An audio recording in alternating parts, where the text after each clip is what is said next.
Good afternoon to this week's edition of Who's in the House with Michael. Today I have a guest. Her name is Randi Goldstein. Randi has a very interesting background, and Randi, I just can't help but wonder, we're going to probably have this thing published and posted just before Halloween.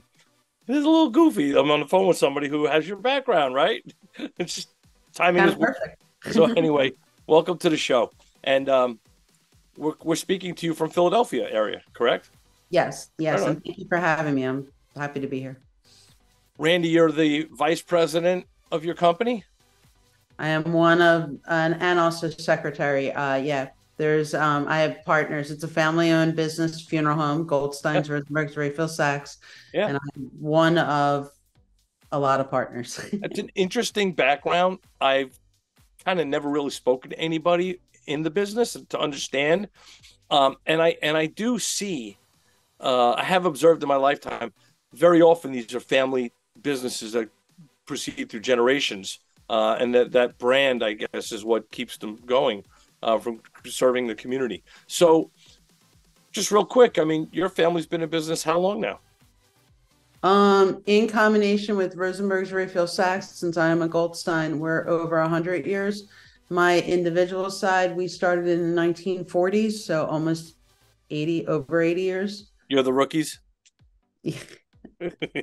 Yeah. So, been a long time. We're third and fourth generation running it, with fourth and more fourth generation coming in and fifth generation coming in. Pretty cool. I'm going to rewind and kind of go back and bring us up to how we got here. And then we'll start talking a little bit more about what your job is like, what it's like there. So you're born and raised somewhere around Philadelphia? Right outside. I was actually born in Philadelphia, but raised in the suburbs in Montgomery County area. Now, your family's in the business already at this point. Is this the kind of thing like you're going there as a child and seeing what's happening? I went there as a child because, hence the word funeral home. My grandparents lived above it. Right, So anytime I went to see my grandparents, we were at the office. right. Wow. We, family dinners, birthday dinners, holiday dinners. It becomes normal. It's what you know. Yeah, when I was a little girl, I really didn't understand what they did. Right. For a long time, I knew my dad owned a business. Then I thought we had a wax museum because I saw a couple of dead bodies, and that's what it Uh-oh. looked like to me. Uh, And then I learned not to tell people what my father did for a living, because they're like, "Ew, your dad plays with dead people." So right, I right, got right. then as we got older, middle school, high school, it was kind of cool. Everyone's like, "Ooh, can we get a casket for Halloween?" Let's go hang out. Well, let me ask you, when you were coming up into school, in your school years, did you have hobbies? Were you involved in sports? What were your activities? I was actually a competitive figure skater for a little while. That's it. Yeah, I wasn't great, but I loved it. I was a huge sports fan. I ended up taking my figure skating and working for the local, the National Hockey League, the Philadelphia Flyers. Yeah. I did the a Wawa shootout contest. I don't know if you're familiar with Wawa, big brand Yeah. around here. Yeah. I was on the ice in between periods. I coached ice hockey too. So I took my little kids onto the ice in between periods. Wow. I did the Flyers. I choreographed and skated in the Flyers have an annual Fight for Lives carnival that the Flyers wives run. They raise money for cancer. And I did the year that Eric Lindros, which was a big thing, first joined our team.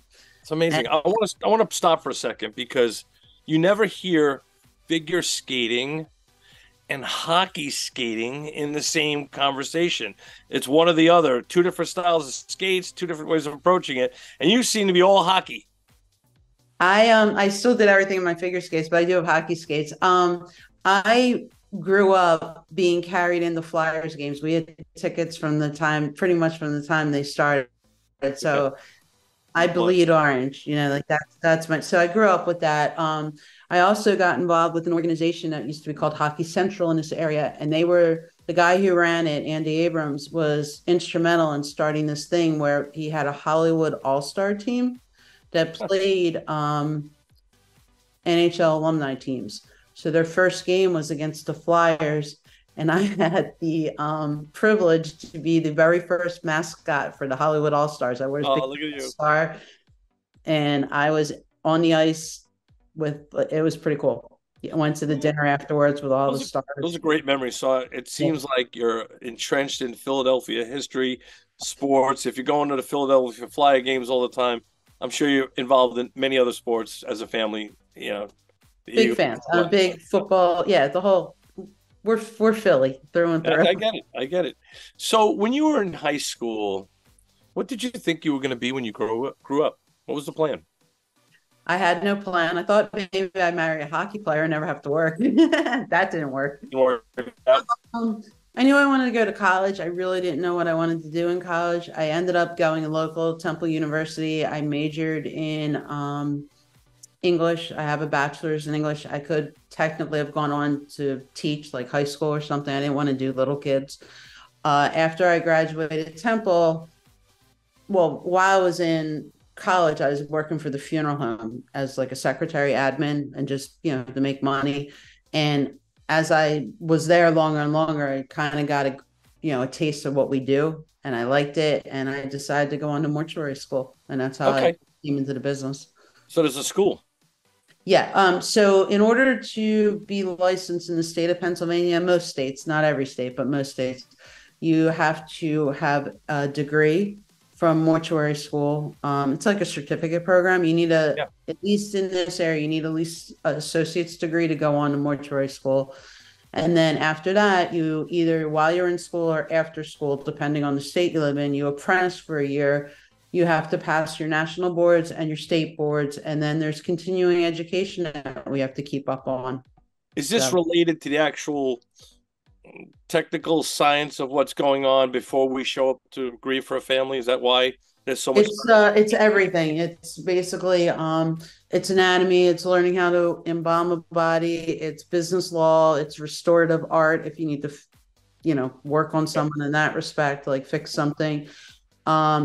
It's how to run a business, funeral home, specifically funeral home. So it's a lot of information. It's mainly like the laws and everything, what you can and can't do and that kind of stuff. So while you were in it, did it get even bigger and more exciting in your mind than you realized it was watching the family business? Did you know you were going to be able to explore all these areas in school? I kind of did because I knew like, previous family members that went, but it was very interesting because in the Philadelphia area, people know who we are, whether use us or not. We're a pretty big name and surrounding like, South Jersey and all. So when I went to school, a lot of my classmates were working at we all worked at different funeral homes, and a lot of them knew who we were. They didn't know me personally, but Yeah. they've heard of Goldsteins, and that was a big deal. So I realized how big my name was, how much weight that carried in our industry in this area. And the other thing that really intrigued me was we do the same thing every day, i.e., we schedule funerals, we plan funerals for people, but every day it's different because you deal with different families and every situation's different. So it's kind When of you interesting. when you got your degree and finished all that, when you came back to the business, where did you start out? Did you walk in as I'm the grandchild's daughter? I run the company, or how'd that go? Well, my grandfather unfortunately was not alive when I decided to come into business. He died Okay. when I was younger. But I think we kind of all did this. We all kind of walk in like, we're the children, we're automatically the boss, and we get put very quickly right back down into earth. It's just to say you're just by our own parents. Like, Yeah. you don't have authority. You need to learn the ropes. So You learned you're each task in each part of the business before you became the person in charge of running the business. Oh, absolutely. Yeah. No one relinquishes power very easily in a family business. You got to earn it or you got to wait for them to get out and take over and learn on the fly. There's no handing it off really. So should I assume your parents, your family's out of it on that level? You're now the chief? My dad retired. It's 4.5 years in December. My uncle and my cousin that were his partners, 3 out of 4 of the partners, have all been out. And unfortunately, my cousin and my uncle have died in recent years. My other cousin, who was their partner, is younger because her father died and she inherited his part. Um, she's still active and still a partner. So, which is actually great because you learn a lot from your older cousins because they've Yeah, been that's doing good. it. Yeah. That's great. So along the way, is there family, children, anybody, any of that along the way What's for you? that? Along the way, did you get married, have children, any of that? I was married. I'm not married anymore. Sorry. I have two daughters. My oldest will be 27 in 2 weeks, and my youngest just turned 24 last month. My youngest is a black belt in karate and runs a karate school and loves it. And my older one decided to come into business and is currently in school. I was going to ask you if you lost them or gained them in the business. Neither one ever wanted to come in, and my oldest changed her mind, and which is great, and she's coming in now. Good for you. So Good for you. yeah, So tell me yeah. about, we all go to funerals. We've all been there. We walk in, it's quiet, serene, it's lovely upstairs, and we know there's things that we don't want to know about that happened prior to that. We just talked about you learning all this stuff, getting certified how to embalm, and all those things that need to happen. But what is it really that grows the business? Why has your family been able to be in business so long? And then with these other families that are in business so long, why do we see funeral home legacies that last on and on for generations? I think a couple reasons, and first and foremost is you're ensconced in the community. Like we get involved in a lot of different organizations. We get our name, we get our faces out there. Where we volunteer, we do stuff, give back to the community. The other reason is, most family businesses don't really make it out of the second generation. They usually fall apart, and we've just learned to really leave our differences at work. Like we're still very tight as a family.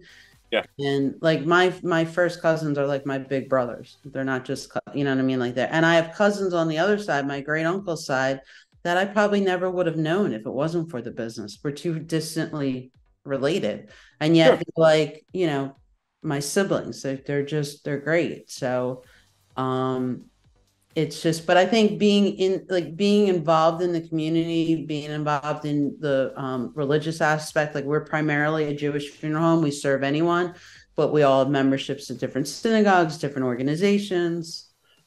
What So what what part of this really comes down to being the face of the company, customer service, building the rapport and a legacy with person, having a very emotional experience, and then you become the only company that's thought about for that entire family forever. How does that work? again, like we pride ourselves in being able to serve our families in whatever needs that they need, and we go above and be I feel we go above and beyond. You make connections with people. When you're sitting in an arrangement conference talking to a family, one of the things that I really learned to use as a skill is to listen, let them talk, Mhm. whatever, let them, even if it takes 2 hours, let them talk.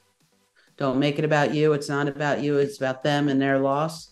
Listening, following through, being able to deliver what they want in a time frame that they want, and really just having the personal relationship, following up with the family prior to the funeral, after the funeral, keep touching base with them.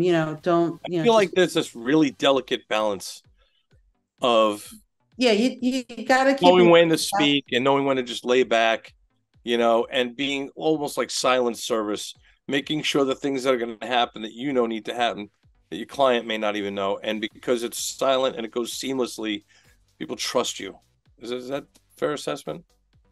Yeah, and it is a big trust issue. Like, you want to serve your families, you want to come through for them, you want to be there for them, and you want them to trust you, and you want them, if someone that they know has a loss and they don't know who to call, you want that the family that you serve say, "Hey, call Goldstein's Rosemary Phil Sachs. They were great." That's You right. know, you'll be in good hands. You won't have to worry about anything. I mean, another thing that we do that is very important in this industry is we prearrange funerals for people so they can lock in prices and figure out. We kind of, God bless you, we kind of Thank advertise you. it as a gift to your loved ones that That they was know. my next question, actually. You know, most people probably don't pre-plan this. I mean, most people don't even do wills, right? It's just one of those things that happens in most people last minute, or who do I call? Right. So, But that's changing. It's really funny because I do a lot of pre-arrangements for people a little bit older than me, like in their 60s, who just buried their parents and had to make the arrangements. And one of the things they always say to me is, I don't want my kids to go through what I just had to do for my mom or dad. yeah, I want them to all know it's taken care of. yeah, So that mentality is changing. I mean, I was told the minute I had my first child, you have to have a will, because God forbid something happens to you and your spouse, people need to know who's taking care of your child, so it doesn't right. become. So to me, that people that don't have wills and don't take care, like I can't wrap my head around it. Is the business changing? Are there more or are there less people being embalmed and buried, and more people being disposed, uh, arrested in another way, like in cremation or entombed? Uh, Entombment, burial, or I mean, I can kind of consider them the same thing because you're going to a cemetery, there's a body involved. Yeah. Embalming depends on the family, the religion, how religious they are. We embalm half of our bodies, the other half are refrigerated because we have a refrigeration unit. Either one is Didn't even legal. realize that. Yeah, Jewish people, if they're religious, would not embalm a body. That said, not everyone, and we don't only serve Jewish families. So, Right. the biggest boom in our industry, besides live streaming services and zooming them, and people making services longer, having more speakers, is that cremation has grown for many reasons. First and foremost, it's less expensive. Secondly, not everyone lives in one area. It's a more transient society thanks to the computer. Right. People are like, well, my kids live in Florida and I'm here. No one's going to come visit me. So we'd rather just be cremated. I feel like I hear about that more often, cremation, than I ever did. But because we are primarily a Jewish funeral home, the cremation rate in the country right now is probably around 40-45%, versus burial. Us personally, we're like a 15%. Because So Jews don't ours is still low. We don't do it on the premises. We do handle cremations all the time. We handle services with cremation, burial, cremated remains, like whatever people want. We absolutely will be our pleasure to help you plan it or do it. But because, like I said, we deal mainly with the Jewish religion, there's not as many cremations. do typical funeral homes that may not be so religious sensitive, do they do cremation on premise? Is that a typical thing? Depends on where they're located, if they're allowed to even build it. Like, there's a lot of laws, especially in Pennsylvania and the townships and the counties, of how many you can have in so many in one area. But there's a couple crematories in the Philadelphia area. There's a couple in Montgomery County I mean, there's plenty around. It's generally a third party thing, and then the ashes come back to. Well, there's two ways to look at it. Their crematories are either connected with the actual funeral home, or there's some crematories that are connected with the cemeteries.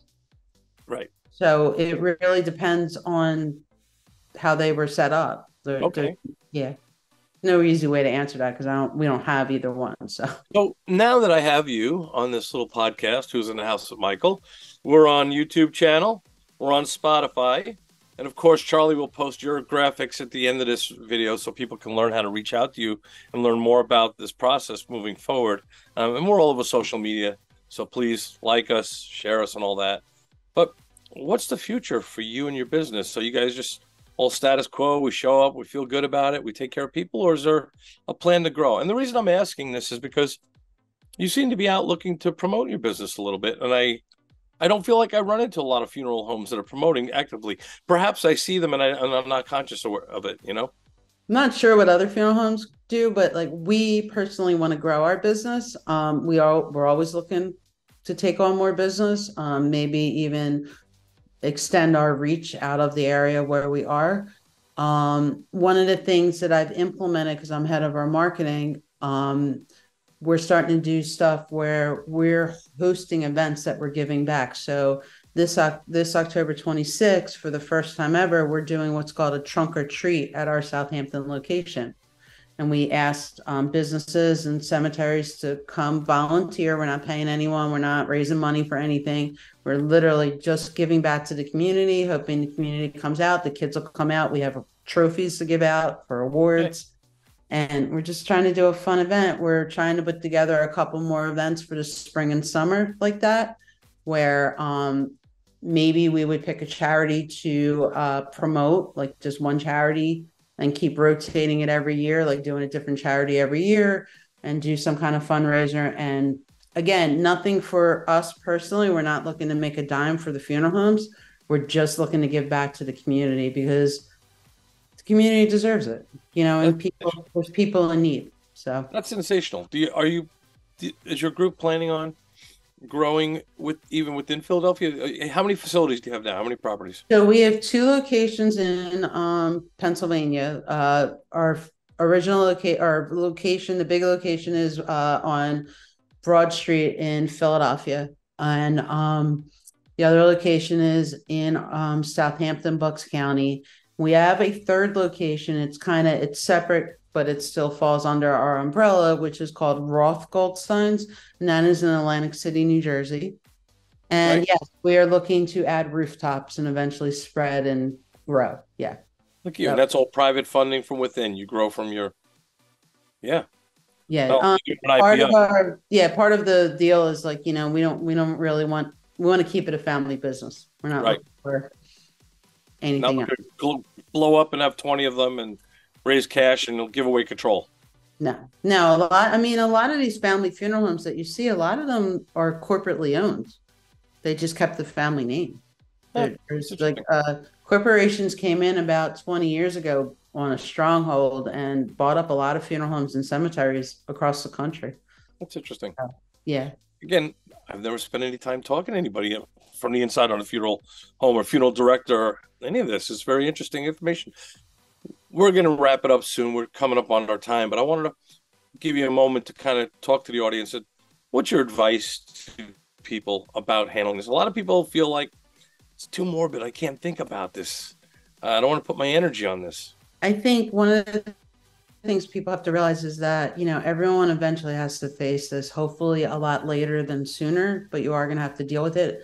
And if you're dealing with elderly family members or friends and you're trying to find out, if they put anything in place, planned anything, one of the things we always say is, ask them if they have cemetery ground. And from there, they can say, well, I want to be cremated. And you're like, at least I know that one now. Like you can get ideas. It's not an easy conversation to have. No one ever wants to talk about it. It's like, it's the elephant in the room that Yes. everyone ignores. And unfortunately, it needs to be talked about. And when you're hit at need, when it happens and you have to start doing and you have no idea what you're doing, you're really caught off guard. So the pre-planning really comes into play. Yeah, you're clear minded to thinking through carefully.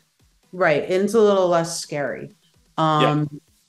But it's hard. I mean, look, no one wants to talk about death. No one wants to talk about taxes. Two things you can't avoid. So, but we always tell people, call us, email us, whatever. We can do things over the phone. You can come in person. We can do it via email.